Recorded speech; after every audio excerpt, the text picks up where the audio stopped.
1900. Rick, are you still there? I'm here. Okay, very good.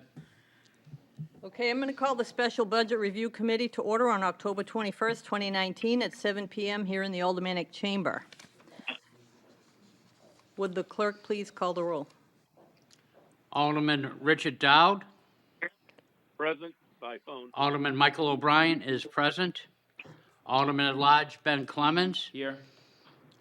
Alderman Jan Schmidt. Here. Alderman at Large David Tenza. Present. Also in attendance is Alderwoman Harriet Gathright and our chair, Laurie Wilshire. Thank you. And should check in with Alderman Dowd. Yeah, and now I would like to check in with Alderman Dowd. Pursuant to state law, can you state why you cannot attend, who is with you, and can you hear me? Yes, I am having a lower back problem. It's hard to walk, and I'm by myself. Very good. Okay. Alderman Dowd, I want to confirm that we can hear you for the record. Yes. Okay, thank you. Public comment. Communications. There is none. Unfinished business. There is none. New business resolutions. There is none. New business ordinances. There is none. General discussion. Discussion relative to the proposed Resolution 19-184 applying surplus and reduction of taxes, as well as proposed Resolution 19-185 relative to the supplemental appropriation of $2.9 million from FY 2020 assigned fund balance, both of which will appear on the Board of Aldermen's agenda for Tuesday, October 22nd, 2019, for first readings. Please note that the mayor has joined us and Administrative Services Director Kim Kleiner. Alderman O'Brien. Do you want the motion first? Sure. Okay. Thank you. Madam Chair, I would like to make a motion to recommend final passage of R 19-184, and since they are combined, I would also make the motion for R 19-185 to recommend final passage. For the motion, I don't know who's going to take this up first. Mayor, please. Thank you, Madam Chair. So let me set the stage as to why we are here and what we're proposing and why immediate action needs to be taken, at least with respect to one of these items. So the legislature, in the deliberations that went on during the session, allocated additional municipal aid and an additional school aid to cities and towns. The budget was vetoed. There was ongoing discussions, and the budget was not finalized till probably in September. At that point, it became clear, at least statewide, what the amounts of city aid, municipal aid, and school aid, what those additional revenues, and unanticipated from the city budget point of view, would be. But it was not clear until last week how much would come to the city of Nashua in each category. At the same time, the DRA, Department of Revenue Administration, is setting the city's tax rate this week. And the legislature that dealt with this, dealt with the budget and who increased these various items earlier in the spring, was not probably thinking about, and they probably thought there'd be more time to resolve it because the budget was passed in May or June. I wasn't thinking about the fact, what would we do if the money didn't become clear how much we might get until just days before the tax rate is set. So the first resolution that you have before you, which is R 19-184, this accepts the state aid, increases the amount of money that we would apply to the tax rate from 4.5 to about $6.2 million, and thereby enables us to allocate some of this money, allocate some of the aid we're receiving to city and school purposes. If the Board of Aldermen takes no action whatsoever with respect to R 19-184, by tomorrow night, then none of the aid will go to the schools, none of the aid will go to the city. And if we adopt our 19-184 as proposed, we will free up $2.9 million of city aid and school aid combined to be allocated to departments and to city purposes. And it will reduce the projected tax rate from what we thought was about 3% down to about 2.6%. So we will be reducing the city's tax rate, and we'll be applying more money to keeping it reduced. There was one additional factor that kind of played against us, which is that the Board of Land and Tax Appeals issued a decision that caused a different formula to be applied with respect to the valuation of utility assets. Once that decision is applied to the city utility, the assets in Nashua, it does result in a $60 million decline in the assessed value of our utility assets. So part of the additional money that we're applying to the tax rate, the additional $1.7 million, is offsetting the loss of the $60 million in value caused by the BTLA decision and writing down the tax rate further than we had suggested before, from about 3 to about 2.6%. In addition, this does free up $2.9 million to be allocated to schools and city purposes. So the most immediate thing tonight is to recommend R-19-184 for action tomorrow night so that it could be adopted tomorrow night and we can go forward and have money. We can we will, of course, reduce the tax rate, as I said, but also have money to allocate to schools and city purposes. Now, I don't know if I should stop there, but before getting into the other resolution and answer any questions or comments about this. Yeah, why don't we take this one first? Does the committee have any questions about the R-19-184? Saying none? All right, Carry well, on. thank you very much. Now, this R-19-185 tentatively, and this, we're just sort of thinking about what the different issues are right now, tentatively allocates the money to three purposes.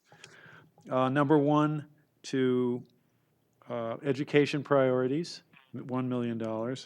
City priorities, $900,000, and the school capital project, $1 million. Now, there are many different ways that this money could be allocated. So this is one thing, the one way we could do it.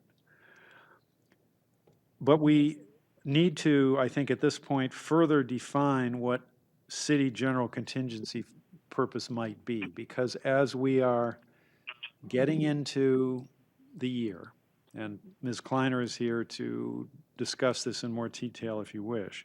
As we're getting into the year, we're finding that the experience with respect to healthcare is higher than last year, and last year went up 11%. So you recall that in the budget of fiscal 20, the one we just adopted a few months ago, we had to increase the healthcare costs by a little over 11%, or over $3 million, to offset or to account for the addition in claims that we're seeing.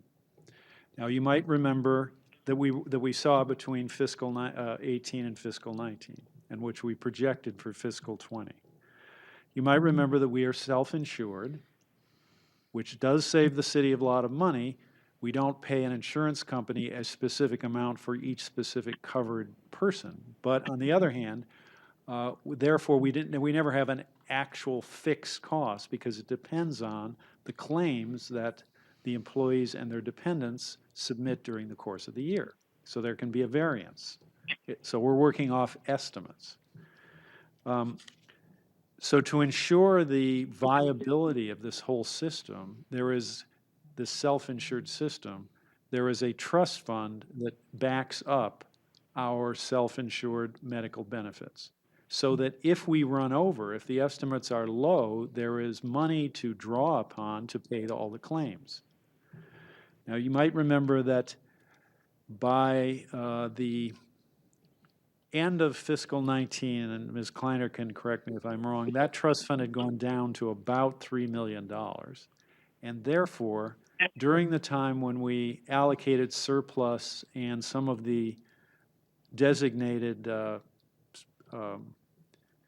reserves, designated fund balance, we put 3 additional million into the healthcare trust fund to bring it up to 6 million approximately to start the beginning of this fiscal year, which is healthy, but it should be a little healthier, but it was, it was better than it was. So, and Ms. Kleiner can give you the details, but through right about now, we are trending about $500,000 higher than for claims, and we're not yet a third, we're almost a third into the year. We're trending about $500,000 higher in claims than we were trending last year. So were we to adopt this, so going now back to R19-185, were we to adopt this kind of schedule of allocations,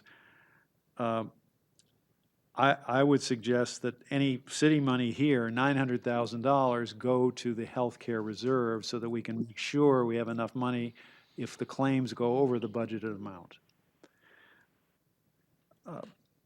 I would just say that that is really a kind of a joint school item because most of the employees in the healthcare system are school employees. Most of the dependents are school related. Now, having put this out, I've already received criticism from both sides. Some people say, hey, wait, there's no money here for city priorities other than healthcare, which is really kind of a joint thing with the schools. What about the sidewalks? When we had the ward meetings, the thing that came up the most, we need more sidewalk work. What about that? What about the fact that we're supposed to be doing something for the east side in terms of establishing a park? What about homelessness? What about everything? What about the library plaza? Everything. Nothing for any of that. On the other hand, the school department says that we need more money. We need more than you can give us. So this would, as proposed, put $1 million to the education, the middle school project, in an effort to continue to save money against a project that we know is going to be at least $100 million. But I think this does not need to be enacted tonight or tomorrow. In fact, it should not be because this will require, doing this, a supplemental appropriation will require a public hearing. So this is going to need to be referred to a committee, a public hearing scheduled so that people can have input. And then following the public hearing, the Board of Aldermen could then adopt the supplemental appropriation. But going back to the beginning, and I'd be glad to answer any questions regarding R19-185, but going back to the beginning, R19-184 is the thing that needs to be acted on to make sure that any of this money can be allocated to our trust fund, to any school purpose or anything like that. And finally, Madam Chair, I would like to thank the Budget Committee for holding this meeting so that we could discuss this. I apologize for the rush, but it was only late last week that we figured out what amounts we would actually be getting. You have any corrections? No. She's afraid to correct the mayor, but she shouldn't be. If I made any mistakes, point them out, please. No, but I would like to say, so we're watching this very closely. We met with Anthem last week. I've asked for a lot of additional information from WBS. We had 5 New Hampshire state mandates that have come down. I haven't got cost estimates on how those are going to affect us yet. But I'm not really liking the trend that I'm seeing so far. But we've done a lot of good work. So we started the Smart Shopper. I can tell you we've saved $1,900 to date. We've had like 9 people that have received incentives on that. And Anthem has changed their pharmacy provider. So there's a new pharmacy provider, and they're expecting pharmacy costs to come down. The problem is looking at the trend now and the number of people that have switched over to the high deductible plan. Those people won't normally have claims hitting the fund this early because they have a higher deductible that they have to reach. So you're going to expect to see their claims, if any, come in more towards the end of the year.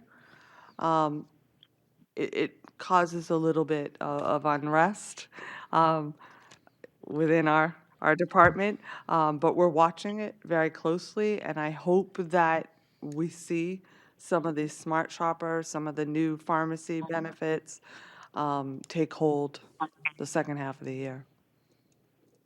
Okay, I'm going to go to Alderman Dowd first, and then Alderman Clemmons. Can I Alderman just add Dowd. one, can I just, just Sure. for clarification, WBS is the city's healthcare consultant. So this is not done, in the dark. We have experts who advise us regarding the healthcare claims and help to manage and advise us regarding the claims experience. Thank you. Alderman Dowd. Mayor, I just wanted to ask on the 185, do you suggest that we put that on the table at the budget meeting until it is time to pass it and work only on 184 tonight? Yes, I think you should. I think you should hold 185 because you're going to need to hold a public hearing. There's need to be discussion in the committee. So I don't think you should bring out 185 because I don't think it adds validity if passed without the public hearing. Okay. Alderman Clemmons, and then Alderman O'Brien. Okay, thank you. In regards to 185 and the $900,000, might it be prudent to put it into, as it's proposed, in the general contingency and sort of do a wait and see towards the end of the year, towards the end of the fiscal year? And if it's something that, maybe we only need to apply half of it, or we need to apply 3/4 of it, or something like that, but we can have a better idea of where we're at. And then maybe some of those other projects that people want, we might have some room in there. I just feel like if we just transfer it right in there right away, it's kind of hard to take it out again, whereas if it's just sitting in a general contingency, later on down the road, as we get these costs, we can look at that and then we can make a decision.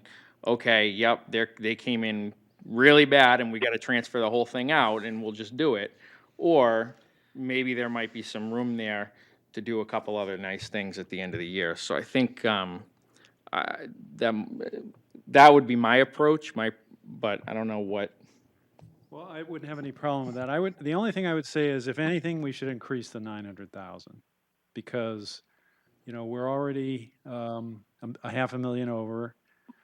We might get heavy claims at the end of the year. If we say it was $1.4 million, $1.5 million, and we put it into the contingency as you suggest, and we kind of then wait and see, the money would be there if we need it. If not, at least we're protected. We're protected either way.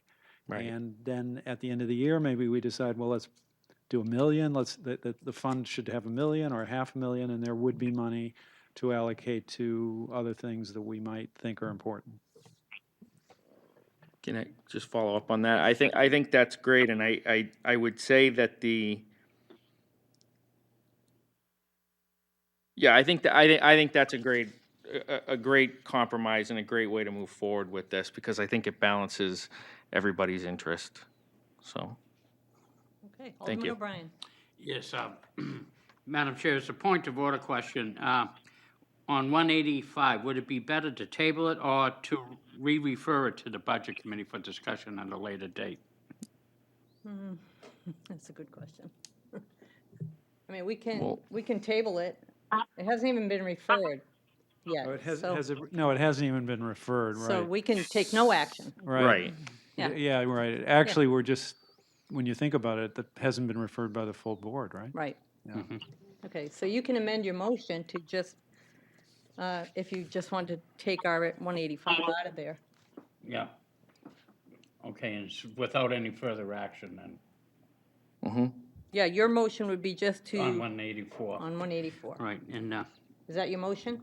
if I may be recognized? Certainly.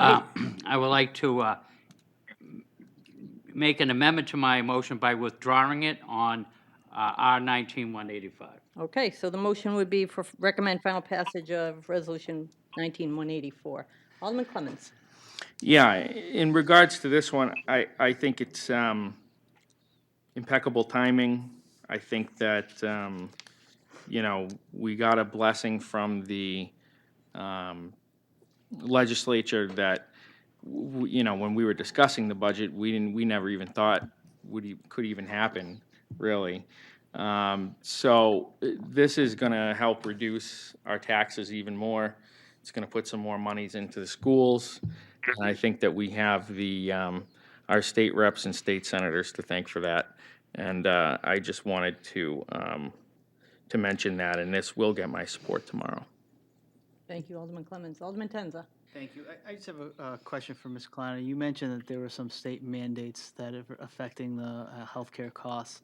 Can you just explain for those of us who don't know what those are, what they are, and how much they're affecting our costs? So at this point, we don't know. I'm waiting for those cost estimates. State mandates generally come down for self-insured funds.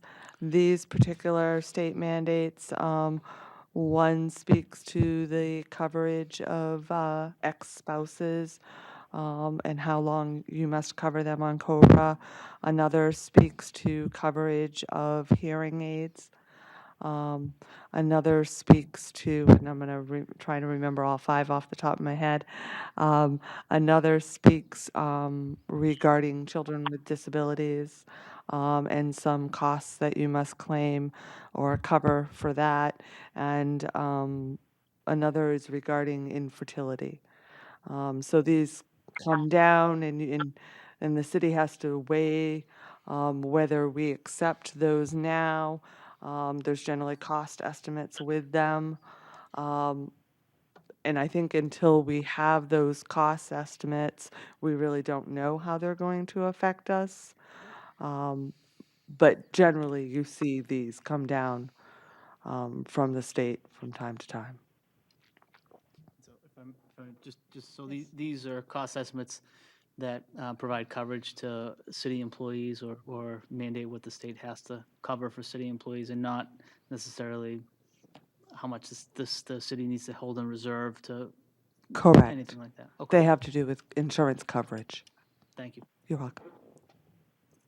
Motion before us is to recommend final passage of R19-184. Is there further discussion on that motion? Seeing none, could the clerk please call the roll? Alderman Richard Dowd, Yes. Alderman at Large Michael O'Brien is a yes. Alderman at Large Ben Clemmons Yes. is a yes. Alderman Jan Schmidt Yes. is a yes. Alderman at Large David Tenza Yes. is a yes. Chairman, Alderman at Large Laurie Wilshire, Yes. yes. 6 yeas, 0 nays. Okay, and that motion carries. Thank you very much. All right, thank you, Madam Chair. And You're very welcome. Public comment? None. Remarks by Alderman? Seeing none, no need for a non-public. Do I have a motion? Madam Chair, I'd like to make a motion to adjourn by roll call. Okay, would the clerk please call the roll? Thank you. Alderman at Large Richard Dowd, Yes. Not at large. I'm sorry. Gave you a promotion. Promotion. Alderman at Large Michael O'Brien, yes. Alderman at Large Ben Clemmons, No. No? Okay. Alderman Jan Schmidt? Yes. Yay. Alderman at Large Dave Tenza Yes. is a yes. Chairman Alderman at Large Laurie Wilshire. Yes. We have 5 yeas, 1 nay. We are adjourned at 7:27 PM. Thank you, everyone, for coming on such short notice. Thank you. Except the wise guy.